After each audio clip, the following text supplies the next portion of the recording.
Oke nih guys, kita lanjut bahas rilis Death Wish aja lah. Sekarang di episode ke-8, lanjutan dari episode sebelumnya. Yang belum tonton bisa tonton dulu biar paham ceritanya.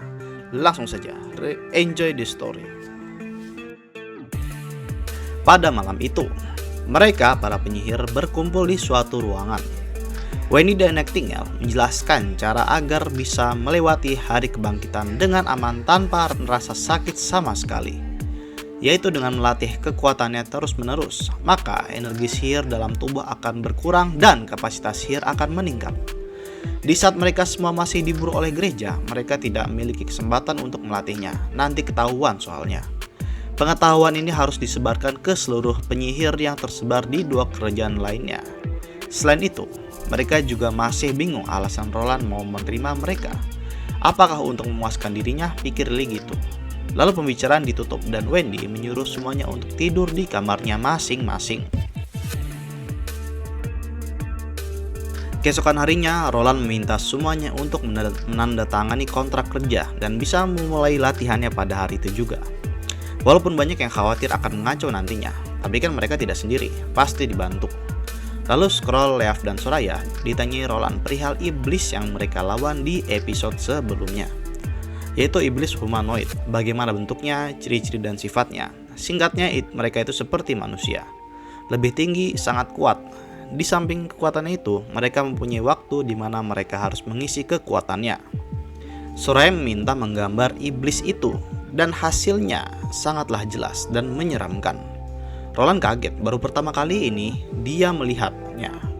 Leaf bilang kelemahannya ada pada selang yang dipasang itu.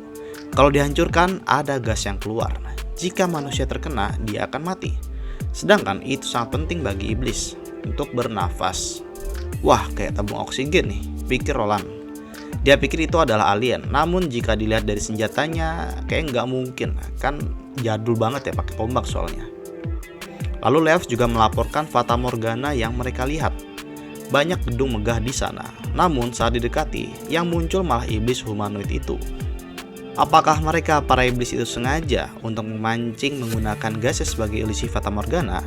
Itu yang membingungkan. Roland juga menanyakan tentang buku yang digunakan sebagai acuan dalam mencari Gunung Suci. Tapi kata Skrull bilang isinya membingungkan. Si mentor Kara sebelumnya masih waras. Dia jadi gila setelah membaca itu. Roland minta salinannya. Skrull meminta untuk melenyapkan buku itu setelah membacanya. Saat Roland mulai membacanya, dia sadar kalau buku itu isinya membingungkan dalam artian susunan katanya. Susunan katanya tidak ditulis seperti biasanya. Di situ menuliskan tentang bulan darah atau bulan iblis dan gerbang batu besar atau gerbang neraka, tapi gak ada tentang gunung suci. Setelah dibaca dengan teliti, Roland menyimpulkan jika di masa lalu para pasukan gereja berperang tuh dengan para penyihir dan gereja kalah. Tapi mustahil juga, soalnya pas itu tuh pasukan gereja membawa batu dewa atau batu anti penyihir. Tapi kok bisa sih dikalahin sama penyihir? Juga waktu gereja bertarung dengan iblis, kota suci Takilah, otak Roland hampir meledak. Karena dia sebelumnya pemalas, jadi gak pernah belajar. Gak tahu apa-apa deh. Nightingale memberitahu lokasi ditemukannya buku itu ada di reruntuhan sebelah timur wilayah Seawind, jauh deh pokoknya. Roland ditawarkan untuk menyelidiki ke sana, tapi itu bukan prioritasnya sekarang. Bangun wilayah dululah. Sekarang jumlah penyihir sudah lumayan cukup untuk dibuat organisasi. Ada aturannya, tapi hanya aturan ringan, yaitu kekuatannya nggak boleh digunakan buat kejahatan lah atau untuk menghindari hukum. Nama organisasi ini adalah Persatuan Penyihir atau Witch Union.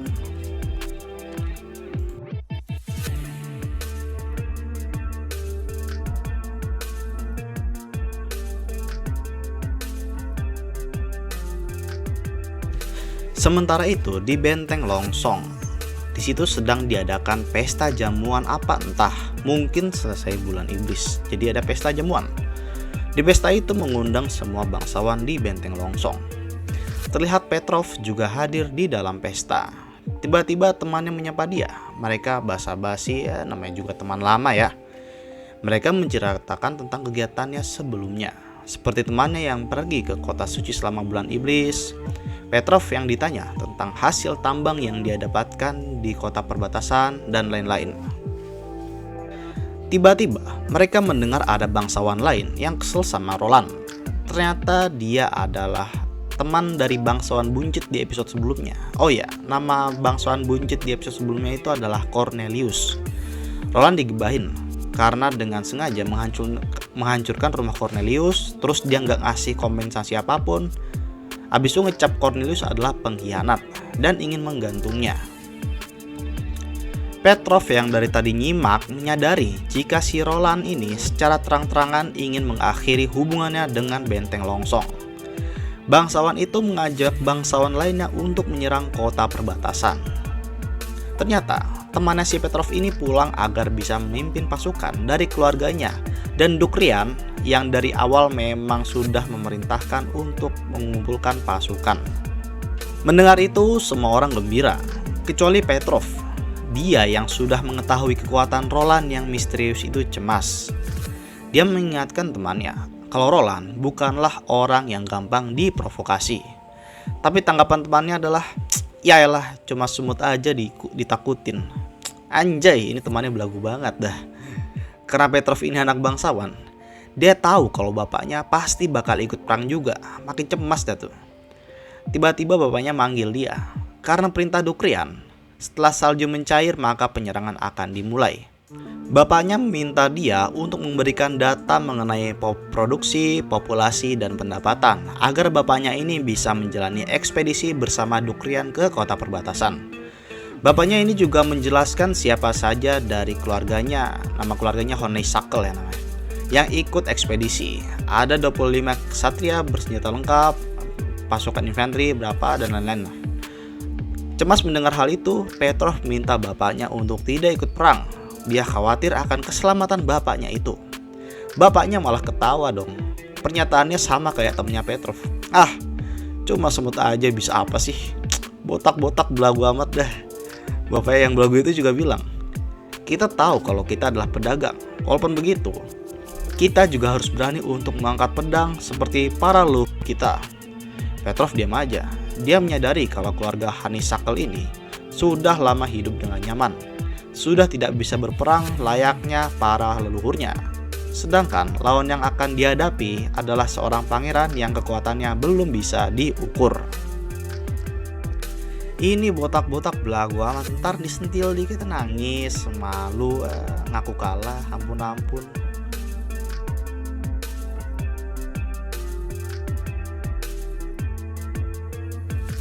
Kembali ke kediaman Roland.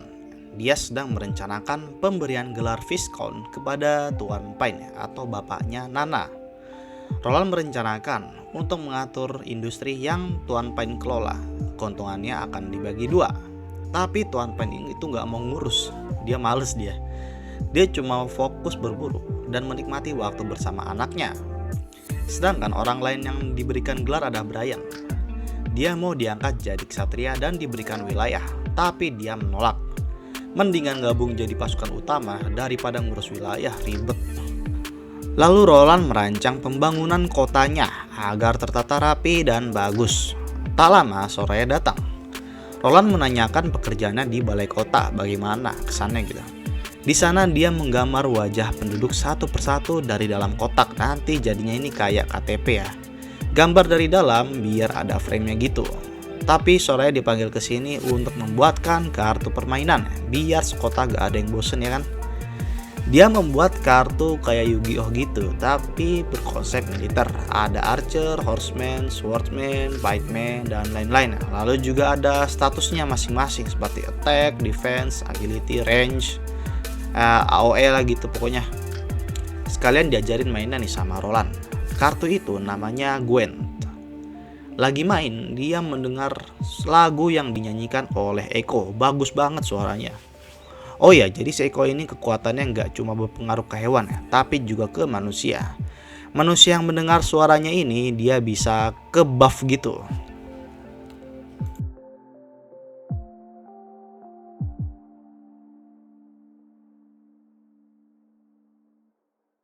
Di sisi lain, Skrull lagi ngobrol sama Anna yang lagi belajar.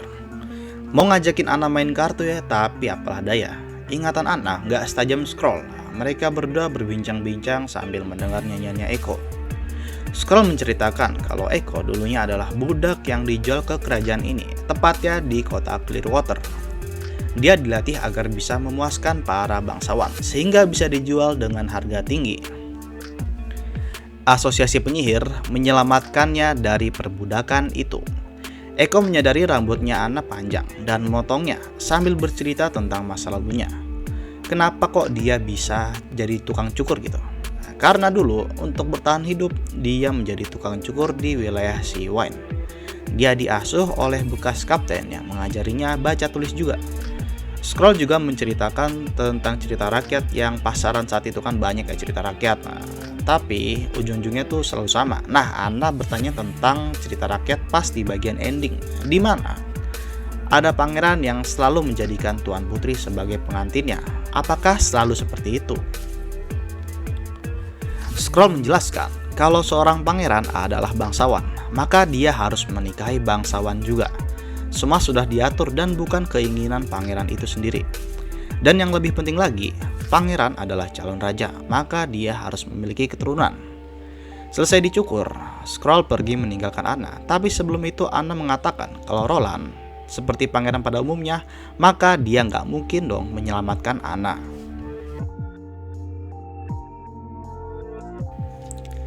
Lalu Skrull sedang diajari teorema Pythagoras ya. Kalian tahulah A kuadrat tambah B kuadrat sama dengan C kuadrat gitu. Dia dijelaskan langsung oleh Roland. Selesai dijelaskan, Roland meminta Skrull untuk mengingat semua rumus yang dia tulis. Skrull ini mempunyai ingatan permanen, dia nggak pernah lupa. Sedangkan Roland hanyalah manusia biasa yang ingatannya akan memudar seiring umurnya. Sedangkan profesi yang ditekunnya dulu sangat memerlukan pemahaman dan ingatan yang bagus. Maka dari itu Skrull diminta untuk menyimpannya ke dalam ingatannya agar bisa disebarkan ke generasi mendatang, sekaligus juga mengembangkan sistem pendidikan di dunia ini. Lalu Roland melamun memikirkan tentang asal-usul kekuatan penyihir. Sebenarnya apakah itu benar-benar kekuatan yang tidak bisa dijelaskan secara ilmiah? Dan menurutnya, jika ingin mengetahui asal-usul kekuatan itu, maka harus memahami tentang dunia ini dulu. Seperti di dunia sebelumnya, di mana ada penjelasan tentang atom, molekul, dan percabangannya lah. Lalu lamunannya itu dibayarkan oleh Skrull. Sudah malam, saatnya tidur. Sebelum itu, Skrull ingin menanyakan sesuatu. Roland pikir ia bertanya tentang alasannya mengumpulkan penyihir atau apalah, kenapa alasan dia mengumpulkan penyihir. Tapi ternyata bukan. Dia menanyakan tentang apakah Roland akan menjadikan penyihir sebagai istrinya. Roland yang kaget berpikir sebentar dan berkata, menikahi penyihir? Kenapa enggak? Di kamar Nightingale, dia senyum-senyum aja tuh. Wendy bingung melihatnya. Ternyata dia mengintip Roland yang sebelumnya saat ngobrol sama Skrull.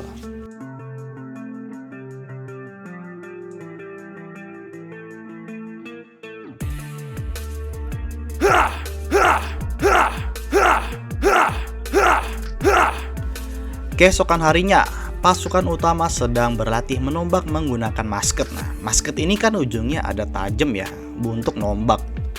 Mereka semua sudah menjadi pasukan utama yang bisa diandalkan dibandingkan sebelum musim dingin. Tak lama Roland datang bersama Echo. Dia ingin memberikan pengumuman sekaligus memperkenalkan Echo kepada semuanya. Namun tiba-tiba Iron X terlihat aneh. Dia seperti ingin menyerang Roland. Carter langsung sigap melindungi Roland. Namun ternyata Iron X bersujud kepada Echo. Dan ternyata Echo ini adalah ketua klannya Iron X dulu. Jadi mereka saudara jauh lah. Flashback, di mana ketua klan sebelumnya atau abangnya Echo kalah duel sama ketua klan lain. Jadi klannya Echo ini adalah klan Osha. Menurut kebiasaan setempat, jika ketua klan kalah duel, maka penduduk di klan tersebut akan menjadi budak orang yang menangkannya itu. Saat itu Echo sangatlah malang. Dia akan dilatih menari, menyanyi, apapun yang diperlukan untuk memuaskan bangsawan agar dia bisa dijual mahal. Setelah mereka selesai menceritakan masa lalunya, Roland menawarkan untuk membalaskan dendam mereka berdua, tapi tidak sekarang. Masih lama ketika Roland sudah menjadi raja Grey Castle. Roland beranggapan jika wilayah mereka itu mempunyai sesuatu yang sangat berharga. yaitu minyak. Dengan adanya minyak, Roland membayangkan betapa modernnya nanti ke depannya wilayah ini. Tapi tindakan Iron X hari ini membuatnya dihukum penjara selama 2 hari. Iron X langsung dengan taat menerima hukumannya itu karena dia adalah komandan pasukan utama, masa sehingga taat. Kembalinya ke lapangan, para pasukan berharap Roland tidak terlalu kejam kepada Iron X. Tak lama mereka datang tanpa adanya Iron X. Roland langsung menegaskan kembali bahwa yang namanya pasukan itu harus tegas, taat kepada atasan. Adanya pelanggaran langsung dihukum sesuai dengan ketentuan. Akibat perbuatan Iron X, dia dihukum penjara selama 2 hari. Maka dari itu, latihan dilanjutkan tanpa adanya Iron X. Namun, mulai hari itu, Eko mengikuti latihan mereka dengan menyanyikan yel-yel yang membuat semua pasukan bersemangat. Nah, kalian pasti tahu nih, militer itu pas latihan harus punya yel-yel. Di lain tempat yang sangat jauh, ada 3 orang penjaga tembok yang tiba-tiba dipanah. Serangan musuh! Semuanya panik tiba-tiba dihujani anak panah, yang ternyata penyerang itu adalah Timothy Wimbledon. Kita tahu kan di episode sebelumnya, dia berkonflik dengan adiknya yaitu Gracia Wimbledon. Maka dari itu, peperangan sudah dimulai dari sekarang. Timothy merasa pada kali ini, dia menyerang Gracia di saat dini hari, tapi kok nggak ada respon darinya. Timothy pikir Gracia sudah pergi dari bentengnya itu. Penyerangan dilakukan pada malam hari, tepatnya dini hari tadi. Timothy sangat percaya diri, lalu dia lanjut menyerang dan menduduki benteng itu dengan menancapkan bendera kerajaan Grey Castle. Penaklukan benteng berjalan lancar. Dia pikir pasukan Gracia sudah kabur lewat belakang, karena kalau lanjut terus maka akan sampai di kota pelabuhan Clearwater, tempat headquarternya si Gracia itulah. Di saat dia menyangka semua berjalan baik-baik saja, tiba-tiba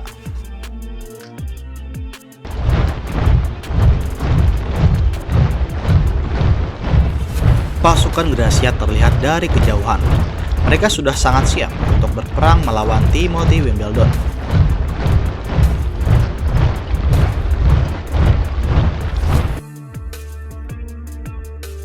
Di sisi lain, terlihat sekelompok pasukan Timothy memasuki kota. Mereka bingung kenapa nggak ada pasukan yang mempertahankan tembok. Dengan waspada, mereka memasuki kota. Nama kotanya tidak disebutkan, tapi mungkin ini adalah kota Clearwater, ya, tempat base campnya si Gracia. Mereka mencium bau yang tidak enak, entah bau apa. Tapi jika melihat keselokan, itu ada cairan berwarna hitam. Mungkin itu adalah minyak. Mereka lanjut menginspeksi gereja, tapi tidak ditemukan apa-apa, kosong lompong di situ. Gak ada emas, dokumen-dokumen, semuanya lenyap. Tiba-tiba ada yang panik, gudang utara terbakar. Oke guys, jadi gitu dulu. Bersambung ke next episode. Subscribe, like karepmu. Silakan, bebas. Terima kasih, sampai jumpa.